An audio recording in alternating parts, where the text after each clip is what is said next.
Дали некогаш, ти лично си била мета на такво, да кажеме, подценување? Жена е, не може. Млада е, не знае. И слично. Вака, значи, од колегите советници во никој случај тоа не се случило, бидејќи мислам дека како колективен орган функционираме прилично добро, но сепак дека постоеле обиди за дискредитација, да постоеле. Јас пак ќе кажам, сум релативно нова во политиката, не доаѓам од политичка партија, значи сум била член на независна листа, кандидат за советник, но сепак од јавноста некако се доживува тоа како женско е, нема што да понуди, особено ако е помлада жената, тогаш на секој можен начин пробува да се едноставно да се покаже во некој пежоративен контекст жената, зашто единствено само заради фактот што е женско, без разлика на низините, не знам, без разлика на низината едукација или професионални успеси, единствено само заради фактот што е женско. Да. Ана? Па вака, јас во политиката, во политичкото искуство имам зад себе извесен солиден број на години, меѓутоа како јавна функција и јас исто така, значи со советничкото место ми е нова. Во тој поглед можам да се пофалам искрено дека изборот на како предлог да дојдам на советничката листа на ВМРО ДПМН произлезе од месниот комитет, што значи дека онаму каде што јас најмногу учествувам во политичкото дејствување, во рамна битка со мажите и со сите членови, бев избрана јас. Значи немаше некоја дискриминација во однос на полот и искрено мене тоа многу ми значи.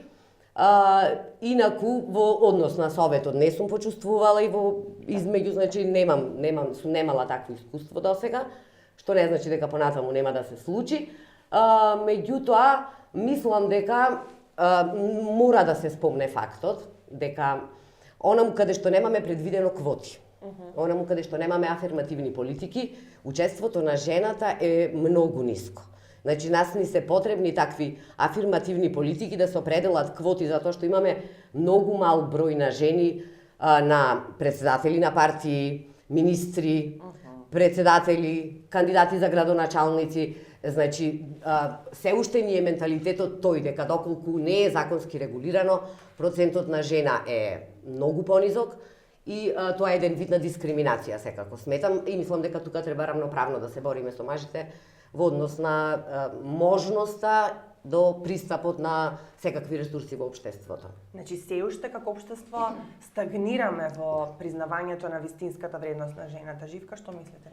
Ке се надоврзам и јас на Ана во однос на квотите. Јас лично искрено воопшто не ги сакам, затоа што сметам дека треба да се надпреваруваме со вештини и знаења, а не со самото тоа што треба да има одредено учество на жени во листите за пратеници и за советници, меѓутоа квотите ја исполнаа целта за која што беа и утврдени, затоа што можеме да видиме поголема присуство на жените во советите и во парламентот само благодарение на квотите, а онаму каде што нив ги нема, апсолутно е помал бројот на жени министерки, градоначалнички, во високите дипломатски служби и така натаму, затоа што успехот во политиката на една жена јас ќе го споредам како искачување во еден облакодер.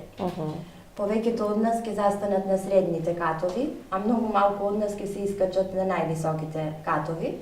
А во однос на личното искуство за дискриминација, па мислам дека има напредок. Ево, ние можеме да се пофалиме дека во општинската организација на СДСМ имаме жена председател. Јас сум координатор на советничката група на СДСМ, така да има напредок, меѓутоа треба многу да се работи. Почитување секако од партиските колеги, од колегите во Советот е исто така присутно, меѓутоа треба и да препозна една жена кога се наоѓа во дискриминирана положба и кога почувствувала насилство, затоа што мислам дека ретко која и не го почувствувала и не била мета на такви напади, само затоа што е жена и некако на жена многу полесно можат да и бидат налепени етикети отколку на мажите, затоа што кога ќе направи грешка еден маж, тогаш таа грешка се препишува на име и презиме. А кога ќе направи една грешка жена, тогаш таа грешка се препишува на сите жени. Значи, жените не се способни како градоначалнички, жените не се способни како министерки. Она што е најприсутно во однос на насилството на вржените во политиката е психичкото насилство, говорот на омраза, кои што се расширени по социјалните мрежи. Тоа ми беше и следното прашање. Дали сте биле мета на говор на омраза? Вие сте јавни личности, се појавувате во емисии, едноставно работите во советот на општината и постојано сте изложени на мислењето на граѓаните. Сега тука, кога е говорот на омраза, последно имаше многу истражувања кои што покажуваат дека жената најмногу навредува друга жена. Според вас, дали жената на жена е пријател или жената на жена е волк? Сметам дека не можеме да ги генерализираме работите и апсолутно и карактерите на луѓето. Ние во се што работиме го внесуваме и личниот карактер. Значи, апсолутно, колку и да се обидуваме да бидеме професионални, личниот карактер е оној кој што не води и во домот, и во професијата, и во политиката. Апсолутно се присутни критики од страна на жените, присутни се самите типови, самите напади, во смисла има семејство, нека си го гледа семејството што ќе е политика, физичкиот изглед исто така, значи може би некогаш и посебно кај помладите жени, повеќе време ќе изгубат нели во наблюдување на изгледот, стилот на облекување отколку она што кажала таа жена и што сака да постигне, која е целта во однос на самиот говор.